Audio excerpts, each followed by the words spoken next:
People don't believe Candace because of the evidence. And if you prove them wrong, you will have taken away the only thing that gave them significance and value in their own mind.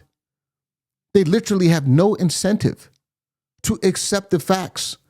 Hello, good people. It is Todd Shannon, data scientist, social commentator, getter of buckets. And in this video, I want to talk about something that I kind of thought about after the fact. I released a video earlier where I said, I'm really glad that Turning Point is taking this course of action. Turning Point has decided to confront Candace in all her lies, her slander, and innuendo, and has invited her in an incredible extension of grace that she certainly does not deserve. They've invited her to come talk about the things that she has accused them of, and they are saying that they are going to be providing some sort of explanation or proof. I don't know exactly what they're going to say, but something to the effect of, we're going to show you why these accusations are baseless, blah, blah, blah. I suppose they're defending themselves publicly. There again, they don't have to do this. It's an extension of grace. But I watched a video today that I think is worth us watching, because it's a gentleman it's a new channel that I found. I will leave a link to the full video in the description. It's about a 30-minute video. I actually want to encourage you to watch it because this guy has some pinpoint, absolutely damning information on Candace. And we're going to watch a little bit of that right now, because Candace made several claims in the wake of watching the Turning Point USA offer to have her on the show to talk through some of these things. She went through and tried to deny that she made some of these slanderous accusations, saying she didn't say them. And this gentleman has several examples that just make her look so terrible that this video alone should completely torpedo Candace's credibility and should make everyone who is sane and rational say, why are we still listening to Candace? But it's not going to do that. And we're also going to talk about why that is. But there's so many of these that we can't go through them all, but we're going to watch this one because I thought this was the most damning of them. And then I'm going to encourage you once again to go watch the entire video because it's worth a watch. Let's listen. She has said Charlie's murder, quote, had to be approved by Charlie's friends, and then suggested those friends might have her murdered too for, quote, knowing the truth. So you notice that's like a Snopes tactic. When he says the quote, it's actually not a full quotation. I never said that, obviously, in the context that he put it in, that Charlie's friends, quote, had to know he was going to be murdered. Did I say the sentence, had to know he was going to be murdered? Perhaps, but we're going to need to hear the full sentence. Now, this is what's so incredible about this. Candace's entire moral and logical argument is that Turning Point USA needs to be looked at with suspicion and contempt and antipathy because they lied. She caught them in a lie, and therefore, that is grounds. Those are grounds for implicating them in Charlie Kirk's murder. Now, that's the standard. Now, I like what the Bible says in Matthew 7, because it says, judge not that you be not judged, for whatever standard you judge will be measured back to you. But I want you to think about whether or not Candace and the Cantifa cult will actually apply the same standards to her that she applies to others. Because if I'm to take Candace seriously, she should be thought of as a suspect and someone who may have facilitated Charlie Kirk's murder, because she's lying about this. And here's red-handed proof. No, actually, Candace, you didn't say that. Let's see what you actually said, shall we? I took a big risk to tell the truth, and my hope is that you will at least check me on it. Analyze and verify the flight patterns.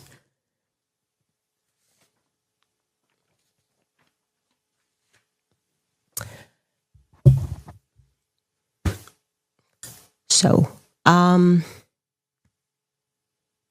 think we know why Kash Patel is out, right? I mean, I read this, checked it, verified it, and I just want to know why, Charlie. I want to know why the decision was made to murder Charlie Kirk, a decision that very clearly had to be approved by Charlie's friends, a decision that very clearly had to be approved by Charlie's friends.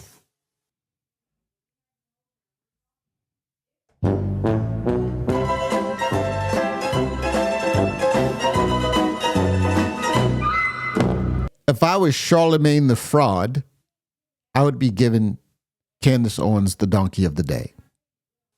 That's all I have. I want to know why. What? And okay. All right, Candace, what context was that in?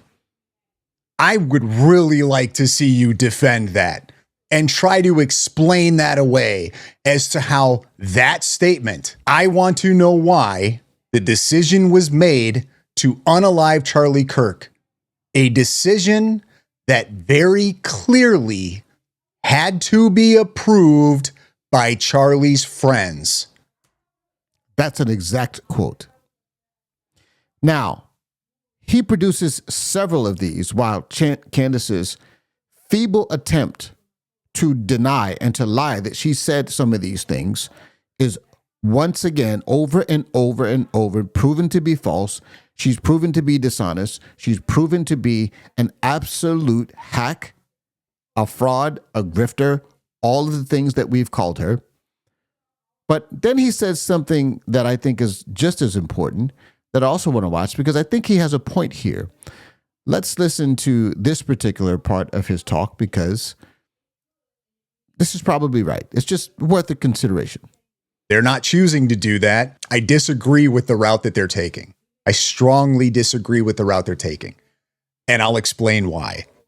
Because there is nothing that Turning Point USA can do right now that's going to convince the people who believe Candace to not believe Candace anymore. It doesn't matter.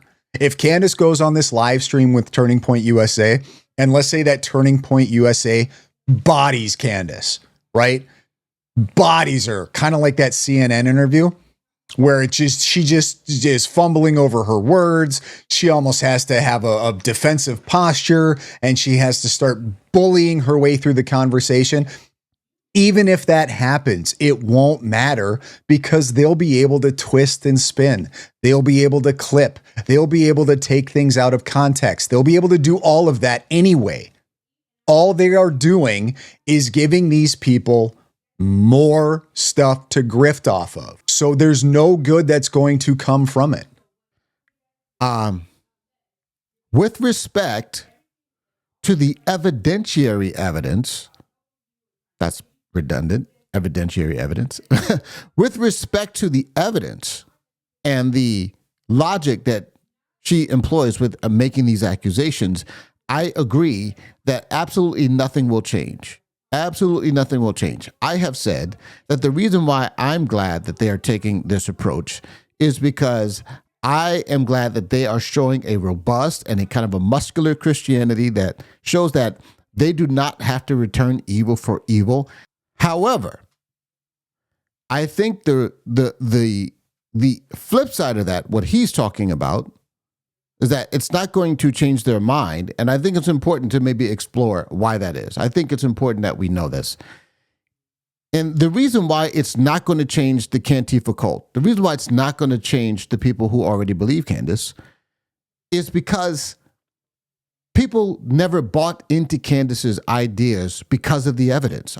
This is on this channel, for those of you who are newer, and even for those of you who may have been around me for a while or been around for a while, you will hear me repeat certain phrases. There's certain principles, axioms that I think that are important, and we learn these things through repetition, and I will repeat this over and over. One of my things is that the difference between discernment is not the difference between right and wrong, but the difference between right and almost right. Another one that you will hear me say often is that lies are not effective because they are convincing. They are effective because they are enticing. And I want to break that down in this particular case because this is a case in point, a classic case in point of why that is. Let's just take, for example, to presuppose that it is the evidence and the logic that has convinced people to follow Candace is the same thing as it would be similar to assume that people watch pornography because they have good reasons to do so. You do not need good reasons to watch pornography, my friend. You don't need logic. All you need is lust, and any old reason and rationale will do. When you are consumed by lust, you don't need good arguments. All you need is any old excuse. And you'll be able to rationalize. Most people, when they're doing this, when they're doing these things, they know what they're doing is wrong, but they justify it. This is what lust causes you to do. It causes you to accept conditions and arguments and things and ideas that you would never accept if you were sober. That's the difference. So when I say lies are effective because they are enticing, not because they are convincing, this is what I mean. What people who follow the Cantifa cult, what they really desire is they have this kind of, and I alluded to this in another video, this lust for secret knowledge. It is the same spirit that animated the Gnostics. And Gnosticism was one of the early heresies in the early church. And it was one of the first heresies that had to be put down because these were people who swore up and down they had some information that somebody didn't have. And they, there's a similar draw with people who like to get into these secret societies. And it's like, yeah, we are these people that we're set apart. We not only do we have this secret knowledge, but also there's an air of moral superiority that they believe that they have because they have this secret knowledge. And because people want so badly to believe that they are set apart, both in their knowledge, because they're arrogant about their own intellect, and both in their moral superiority. When someone like Candace comes along and offers them an opportunity to be a part of something like that, they grab a hold of it. It's the same reason why people fall into cults. I know we use cults so hyperbolically that we often don't realize that there are actual real cults that people fall into. And I think that there are many true believers in the Cantifa cult that they fall into this category. People don't believe Candace because of the evidence. And if you prove them wrong, you will have taken away the only thing that gave them significance and value in their own mind. They literally have no incentive to accept the facts, because then they'll be back amongst the normies. They'll be back amongst the sheeple. They'll be back amongst the dupes and the other people who aren't morally pure enough and smart enough to figure out that everyone is lying and only we know the truth. There's no incentive to change their mind. And this is why it will not matter, no matter what Turning Point USA says or what happens on that time when they stream on December the 15th. But that ain't going to stop me from watching. I will be front and center, taking it in, watching Candace hopefully get humbled to the point of repentance. I do not have high expectations. If I was a betting man, I would not put money on that. But that is my prayer that it will happen. So I thought this was worth a quick little talk. I'd like to know what your thoughts are. Let me know in the comments. And make sure you go watch this gentleman's video, because there's a lot of good information there. I imagine that Turning Point will be presenting similar evidence. She'll try to lie, try to say she didn't say things, and there'll be maybe she should realize that the internet is forever. If this is your first time stopping by, make sure you like, share, and subscribe. And if there's a little hype button on this video, make sure you hype this up, because apparently that pushes it out to more people. There again, I don't know exactly how the hype button works, but I hear it's a good thing. So make sure you hype this up. I appreciate you coming by, my friends. Till next time, God bless you.